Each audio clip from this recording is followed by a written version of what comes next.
ons beplan om 50.000 bees per jaar te slag, wat omgesit word in 250 bees per dag, maandag tot Vrydag. Maar voordat ons daarby kan uitkom, want ons sien onsself as hoofsaaklike uitvoer abattoir na die Europese mark toe, moet ons eers akkreditasie kry om te kan uitvoer. En die akkreditasie gaan ook met tyd gepaard. Natuurlik, dis was baie papierwerk. Dis nou so alhoewel ons gereed sal wees sê maar om 'n sekere kapasiteit te kan verslag, moet ons genoeg data opbou om die Europese Unie se standaarde te kan aan voldoen.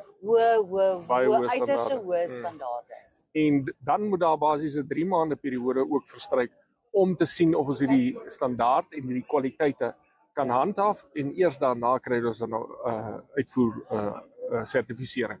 Die beplanning is dat dit hierso rondom, ons sal dit as ons Kersfees wens het, dan sal ons dit graag Kersfees klaar wil hê.